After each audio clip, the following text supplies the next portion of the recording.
Welcome to the Mojo Market Report. Here's your hosts, Dave Sturchio and Chris Gueci.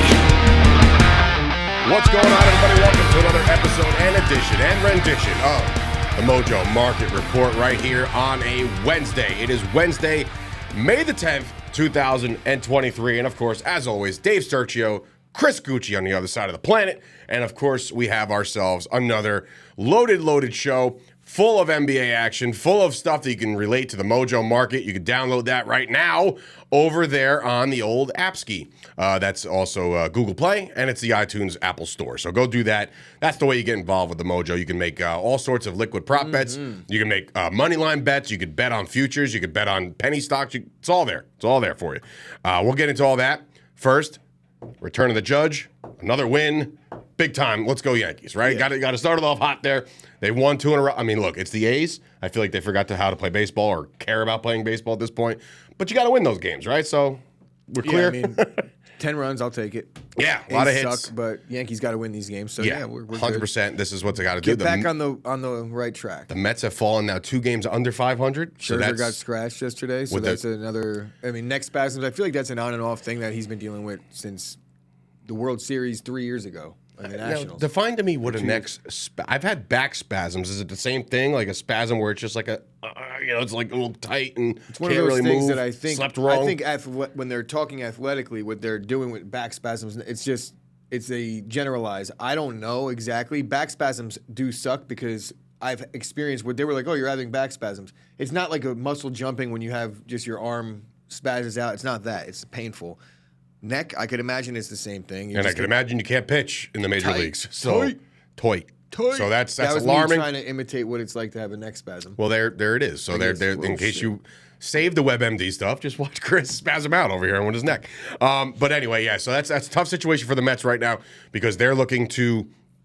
Trying to bounce back. I don't want to say save their season way too early, but is it too early? I mean, like, we're already talking about May, where, before you know it's going to be June. We're already like 10 days into May. So before you know it's going to be Memorial Day and then into the dog days of summer. You got to get your pitching right or else, really, because the Mets hitting ain't doing it. Actually, I read a stat yesterday. Our friend Matt, who hosts a great Mets podcast, Till Mets Do Us Part, put out a thing yesterday that says, hey, listen, the offensive stats are actually on par from where they were last year, and they were playing good baseball because they had good starting pitching. So starting pitching, believe it or not, you're never going to believe this, it's everything in baseball. So make sure you get good starting pitching in your fantasy portfolios too, by the way.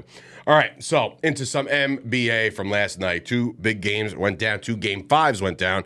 Big swing games in the NBA playoffs. You know how it works. Now the teams that lose these games, backs against the wall, got to win 2 straight or you're done.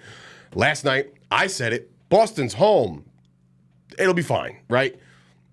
What I didn't realize is how crappy Boston's record at home is actually in the playoffs. It's not very good. And in fact, it's a couple games under 500. It's absurd. It is absurd. Like, you would think the Boston fans, the TD Garden, everybody's going to be rocking over there. When you say, like, in general, ever? Within the last couple of years. All right, I was going to say, because that's crazy. No. Within the last couple of years, they just haven't been a good home team. And it's just... But you would think in the playoffs they'd be all juiced up and things would go well. Like, it didn't go well. It didn't go well at all. From the rip, from the start, the 76ers dominated this basketball game. We've been talking about playoff James Harden, but now MVP finalist Joel Embiid. MVP winner. Joel and winner, by the way. I was thinking the Joker did it. Joel Embiid, he goes nuts last night. He scores 33. Maxey, 30 points. As a point guard in this game, go off, son. Harden does score 17, so it's not like it went quiet. But there's obviously good performances to have out of Boston, the Tatums of the world. Those guys are going to keep consistently playing good basketball. But it wasn't enough, and it's not enough. And will it be enough? Can the 76ers shut this down? I guess what is it? Probably Friday. Well, for starters, they can't have Al Horford chuck up 6 threes in the first half. Brutal. You're 0 for 6 in the first half from 3. Why is Al Horford spotting up from 3 6 times? That's just not winning offense against one of the better teams in basketball. He was actually 0 for 7 from three-point land. So he shot one more in the second half. But he was 0 for 6 at half. 0 for 7 field goals. They literally said, Al, listen. Stop shooting. We're done with this. Tatum was not playing well in the first half either, chucking up threes. I think he was 1 for 6 in the first half. 3 for 11 overall. For 3. Yeah. Right? So I guess you could make the case but he had 36 points. Well, in the second half, he was trying to play hero ball. And he was also 11 for 13 from the free throw line, so that helps too. But Boston, I think, missed a ton of free throws. I know I didn't finish the end of the game because there was no point. That game was well in hand. But I remember Boston missing free throws was an issue. They shot 73%, which is not going to get it done. It's there not. I'm sorry. Free throws, and then guys. When you combine all that with the fact that Philly shot over 50% from the field, there's your answer. I don't know that Philly's going to shoot 50% from the field again. And, I would imagine Boston could improve on some of those other numbers. So it should be a good game as it shifts. But, yeah, this was the game that Boston really needed. Obviously, you don't want to go down in a pivotal Game 5. Now they got to go on the road, so home court is gone. Is it Philly now? Is it going to be Philly in the East? Because we both know that whoever the wins winner this of this series is probably going to represent the East. I'm a Heat guy. I was going to say, and listen, that game we'll get into in a minute, but like, would you rule out the Heat to give him a series? Whoever I wouldn't it is? rule him out to give him a series, but has this ever been the most wide open thing you've ever seen in your life in the East? That's crazy. It's Embiid this year. That's kind of how I'm feeling about it when it comes to you see what they're doing to Boston. I don't think Miami would have much of a chance against Boston. But then again, Boston kind of saw, they curl up. It seems like Tatum, he likes to talk, he likes to carry like a note Kobe wrote him or something. And this isn't disrespect, but you don't show it when it comes down to it. Last year in the Eastern Conference Finals, you completely dudded out. He had 36 last night. So it's just like, I guess you're talking about big moments and overall presence. He can't carry the whole damn team. He just can't. You need to be able to in certain moments. Sure, he's not Kobe, but that's for sure. To the point that I'm making though is it's the year of the big man. I think it's going to be Jokic and that would be nice. I can't predict that. I'm predicting the Lakers yesterday, but we'll get to the Denver game. But we'll get to that real quick. Before we get to that, did you see Giannis's tweet last night that it caught a little friction, and I'm curious to know, like, the guy. All right, so when the Bucks get bounced a couple weeks ago by the Heat. And, he's saying the season's not a failure. You learn, blah, blah, blah, right? Giving us this hoorah speech. And we're like, wow, that was really good, man. That's a really good answer. And last night, he's not, like, voted to the NBA All-Defensive Team. And he's like, the disrespect is unreal. I'm coming. Like, come on, man. I mean, just stop. What are you doing? You just said it's not a failure. Or now you're feeling like a failure because you didn't make the All-Defensive Team. Nobody cares about that crap. Where these guys draw their motivation from, when you've done it all already and you're season's filthy over. rich. Get out of here for a little while. No, okay. So what I want to see out of my star player is develop a chip. There's no reason Giannis should care what anybody thinks of him, and I'm sure he doesn't. But when you have to find motivation in things, you're already a millionaire. You already won your NBA championship. You already have MVPs. So you've done it all. You've achieved everything you set out to achieve. Now you got to find small things to find motivation. There's nothing wrong with Could you have not found motivation but being knocked off by the 8th seed? Either way, I'm sure that is that's too, motivating, no? But is there a better is Giannis not a top defender? I feel He like absolutely should be, is. so I kind of agree with him, but neither here nor there. Giannis, go out there and get that title back. Get that both the title and get that crown of the defensive guy. Nice. Because I didn't see the tweet, but it was 6 words. The disrespect is unreal. I'm coming. Okay. Coming where? Let's go. Garden? Let's go. Want to come to New York? Yeah, be that missing piece? They'll build a statue outside the Garden for you, bro. You come on down. Or you could say, I guess they wanted it more. Which would you rather have out of your star? Well, one star is playing, and the other star is at home. So that's why, no matter what he's... Listen, I don't like the context of Julius Randle. I don't. I'm just like, I guess they wanted it more. What? You're about to get bounced by the same team, so... Correct. And now they can be... or Spider-Man meme. Whatever. Can't wait to see Knicks Twitter from one after big... Relax. From one big to another, the Joker...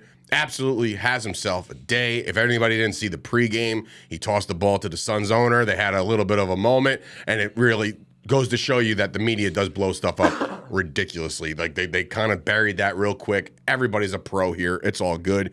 And in that, after that pass, that was his first assist. He had 29, 13, and 12 yesterday, which you told me in pre has officially passed Wilt Chamberlain as the most triple-doubles in what? Playoff history? For a center. For a center. And he's how old? 28. Jesus Christ. So, look.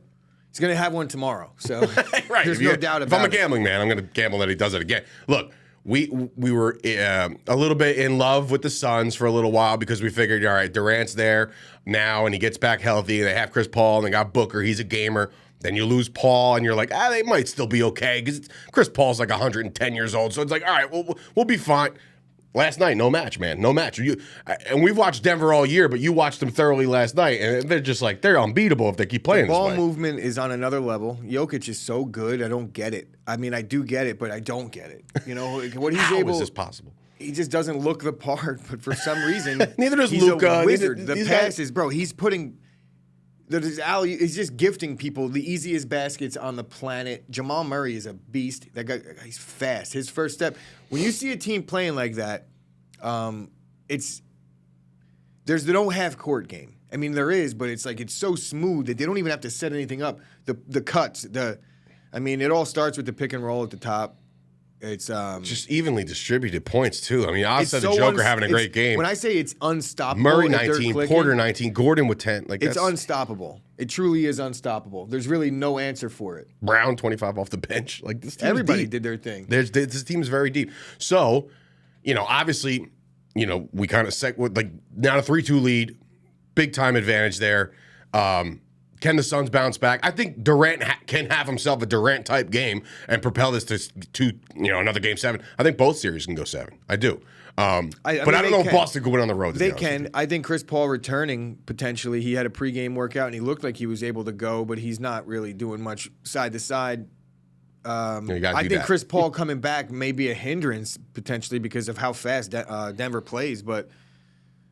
You need somebody else that's able to hit these shots that you can't just rely on Booker and Durant. I think Durant, and I hate to say it, but I think Durant's best days are behind him. Obviously, everyone will kind of agree to that, but I don't know that he's going to be that force going forward. I feel like year after year, you're going to see a little less out of KD. Booker is that dude, for real. He's a sniper. Even late, they were down like 25, and he's still drilling deep threes. I mean, but there really was no contesting those shots. On the other side, they were just getting carved up, completely carved up. They had no answer. Yeah. So anyway, that series now. Denver and the Lakers can be good. All right. Well, speaking of the Lakers, because AD got the side. They got some matchups there. Speaking of the Lakers, we'll get into the Lakers in a second. They got Game 5. Game 5 coming up tonight. Game 5 in New York. The series returns to the Garden. The Knicks down 3-1, backs against the walls. To me, all signs point to the grittiness of this team that played all year, and the reason why they are where they are is because of guys like Brunson. And, call Randall what you want to call him, and if you don't like him personally, that's on you. But he did lead the team in scoring, so it's not like he's a bum, right? I think they show out for the Garden tonight. I think the energy is going to be high. I think the pressure is on them. Randall is like Daniel Jones to me. I'm sorry? He's like Daniel Jones. He's okay, but he's not the guy you really want. It's like, we'll take him because he's good. Listen, he did good for us. We made the playoffs, but that's about as far as you're going to go. And listen, a lot of, from what I'm hearing from a lot of the fans and the callers into New York radio, you would think that the Knicks fan base is very, very, complacent in doing what they did already. Meaning, we weren't supposed to be here. We went into the playoffs. We won a playoff series. Here we are. But that house money conversation goes away when you do take down a Miami Heat in Game 2 and you look like a world beater and you're like, what? Why not us? When it's Miami and not Milwaukee. Correct, but that's the thing. The house money is gone. That's the thing. A lot of these Knicks fans and maybe even the Knicks went into this series saying, well, it's not the Bucks, so let's go out there and let's get crazy. Let's win some games. Let's get to the Eastern Conference Finals. Let's beat this team. And Spoelstra, man, I know you've been singing his praises since basically Chop Sports was made, right? Like, this dude can coach. He's got his guys in the right positions at the right times. Ball movement's crazy over there. Their three-point shots, they feel like they can't miss. The Knicks shot well last game, so it's not like they're off their game. They just have to get defensive rebounds. Mitch Robinson, get the ball out of his hands. Just get the ball out of his hands. If he's not going up for an alley-oop, get it out of his hands. Because if he gets to the line, guess what? The method that he uses, my dad said it best. He's trying to throw the ball through the front of the rim. Guess what? That's not going to score you points. Keep him off the line. I know it's like a hack-a-Mitch at this point because if you do get the ball in his hands. It's like a simple fix. Just don't give him the ball. Don't give him the ball. Let him clean up the offensive boards, if anything. Hart's got to show up again. We've seen a lot out of R.J. Barrett. Huh? Series is over. Tonight? Tonight. I don't believe so. I think the Knicks got it in them to at least give us one more game on Friday night in Miami to give them hope, right? If this gets, but I'm telling you right now, if this does go to 7, the Knicks are winning this series. The Knicks are going to win this game in the Garden, go to the Eastern Conference Finals. I promise you that, because 2 wins in a row will have Miami feeling a sort of certain way, and then they go back to the Mecca. Forget it. So that's why I think tonight, obviously, if they lose, it's over. It's all over. But if they win tonight, there will be a newfound confidence in this team. I firmly believe it. No shot. Okay, no shot of Chris. Make sure you make No that bet shot. on the Mojo Market. No shot they're winning this series. If they win tonight, possibly, but I mean not the series. They might win tonight. And they get sparked. they're not winning 3 games in a row. This Knicks team is not doing that. And in the midnight hour, the tip-off, the Lakers and the Golden State Warriors goes off tonight. That series is 3-1 in favor of the Lakers, back in Golden State right now. You would assume, just like I feel about the Knicks, you would assume that the Golden State Warriors are not going to roll over and die in 5 games. I just can't see it, right? Like, maybe I'm wrong. Maybe, I don't know. I could see the Warriors winning by 20. That's what I'm saying. I feel like there's a big game But coming. it's going to be an outlier because I think the Lakers, again, like I thought about the Heat, I think this series is over as well. They're not beating the Lakers 3 games in a row. I don't think so either. Not this Laker team. Golden State, with the way Draymond's playing, it's like he can't do anything right. He used to be the guy that did everything little that helped. Now he's doing everything little that hurts. I think that ship sailed. Draymond might be. This could be Draymond Green's last game. And that's another thing you have to think about. Like, as gritty and fun as that Knicks team has been all year, this might be the last game some of these guys ever play in the Garden as a member of the New York Knicks. That's just facts. We all understand the turnover in this league of what guys will be there next year. If they could build around what they've started, I mean, personally, do I move Randall or I try to move Randall? Sure. But I don't know if that's going to be a thing. You know, we've seen the emergence of Obi Toppin, and we've seen some of these guys come in there in a bigger role when he was hurt, right? But we'll see. I mean, I've never been more, since maybe, I don't know, the Jeremy Lin year for a little bit, and maybe like like the Knicks would have late a hard- 90s. I haven't been this invested in this Knicks team, or at least this optimistic about this Knicks team in a long time. And don't forget, Knicks are going to have a hard time if they're trying to move on from last Randall. year That at ain't this gonna time happen. in a group chat, I was MFing all of this. I was like, get me a star. Trade everybody. I don't give a crap. Let's just do this. And turns out they didn't do it. They stuck with the guys they have. They built the core. We'll see what happens. So that's the NBA in a nutshell. It's 2 more games tonight. We'll discuss They'll be in them the tonight. play-in next season. Wow. I mean, it's just like, You could easily see that. where's the doll? Like the Heat Show me were- on the doll where the Knicks hurt you. The Heat. I'm just being realistic. They were what, the 4, The 5. the 5 this year, and they're playing against the Heat right now, The 8. who were playing. It's not, would they? How many games better were they? Weren't than the Heat? Were they 2 games, 3 games better than No, the it Heat was the this year? Hawks. It couldn't have been much. You know what I mean? It's not like it was a 10-game separation between 5 and 8. In the Oh no, East. it was tight. So Let's just tight. I'll check it out So it's right now. very The Knicks possible. finished 47 and 35, and the Heat were 43 games difference. So, and that's 3 seeds difference. 3 games, 3 seeds. Crazy.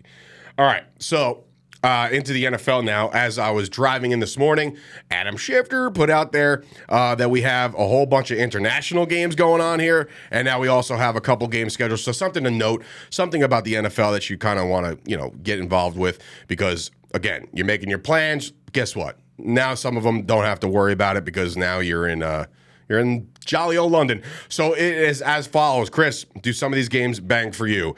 Week 4. The Falcons visit the Jaguars in London. I like that one. It is nice because it's Ritter, it's I would D-Law. imagine that I'll have a ton of fantasy players going in that one. Yeah, so Ton. Trevor Lawrence, for the first time ever, the Jaguars have now been selected to have 2 games in London this year. 2. One away, 1 home. So it doesn't take away 2 of them. Calvin Ridley game. Wow. Didn't even think about that. So Calvin Ridley returns to play his old team week 4 in jolly old London. And then week 5, guess what? Wow. You know what? I think the Jaguars are going to stay over there. That the last, I'm actually positive that Calvin Ridley did not make the trip to London in Atlanta's last game, and it might even have been against the Jaguars where he was suspended. It wasn't against the Jaguars, but I'm pretty sure that was a London game.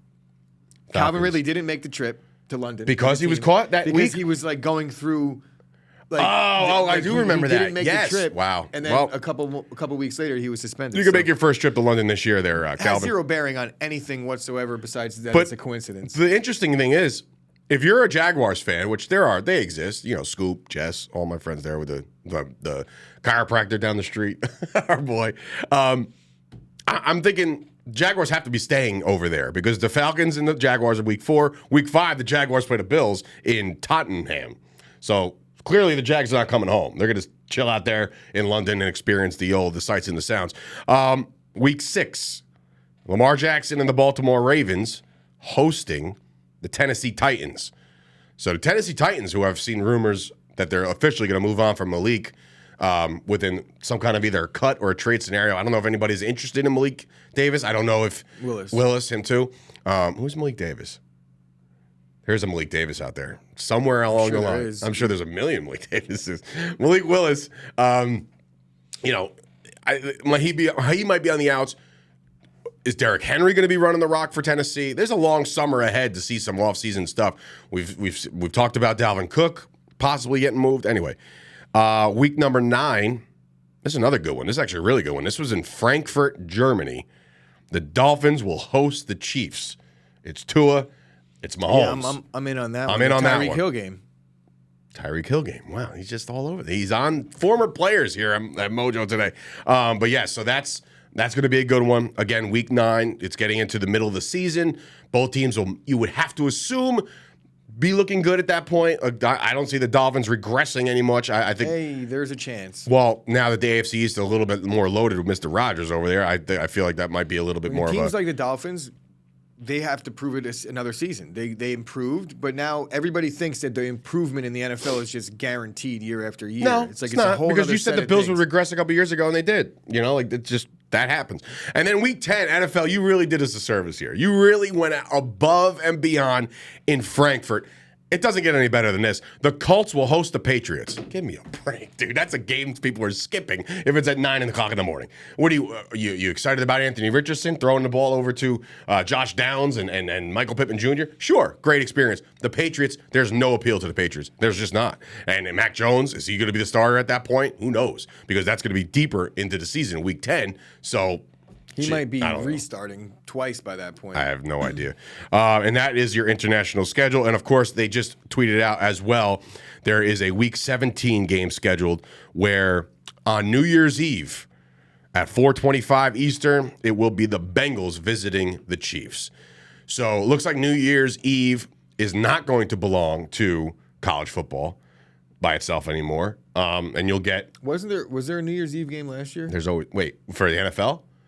No, because it was a Saturday, so the whole slot. Yeah, but what? They might have. It was all New Year's Day games. New Year's Eve was to college, and Pro had football. Pro had football. Pro had the NFL. Sunday had the NFL. This year, they're splitting it up. They're like, the hell with you guys, college. I don't know why I feel like there wasn't one game on New Year's Eve or two last year. Like, that's late in the season. They usually do the Saturday games and the Sunday this is Week 17, so we'll see. Week 18, obviously everybody plays on Sunday. Maybe the week before that, you're going to get a full Saturday slate. That's what I think, around the Christmas time area. So, again, there's going to be plenty of games played on New Year's Eve. On New Year's Day, considering the New Year's Day. Actually, no, I'm wrong. New Year's Eve falls on a Sunday this year. So the entire slate's going to be on that Saturday. That's what that's going to be. Because New Year's Day falls on a Monday, so does Christmas. It sucks. But kind of cool, I guess, because now you get that extra day off. But in any event, that's schedule that's leaked so far, or has at least been announced by the NFL. They'll leak more games. We'll find out this probably today. Who the Cowboys play on Thanksgiving? We know that there's going to be also a Black Friday game. So you'll have 3 games on Thursday, 1 game on Friday, and the rest of the slate on Sunday. Do you find that to be like... I mean, you and me as football fans, we're like, yeah, sign me up. Let's do it. Yeah, I don't really Because Black Friday doesn't really appeal to me. I don't care go much shopping. for the Thursday games. I think they should double down on Monday nights rather than do a Thursday game. But I also really, it is what it is as far as I'm concerned. Thursday nights is the first. We said it yesterday. Thursday nights, you now have the ability to be scheduled I like watching twice. football, so give me another game on whatever day. I'm good with it. Chris has been watching football his entire life, by the way. Both of us have. So, do us a favor for all the up-to-date information. Head on over to the TikTok, Instagram, and Twitter at Mojo, M-O-J-O. That's how to find us. Join the Discord, talk to people, do all that stuff. And, of course, do it all responsibly. We don't want you to go out there and spend all your life savings or, because sometimes you lose $50. Sometimes you get it right back. So, in any event, for Dave Sturchio, Chris Gueci, this has been another edition of the Mojo Market Report. Back here tomorrow to break down, hopefully, for the love of God, the Knicks win a game tonight. Keep us alive till Friday at least. So I have something to do.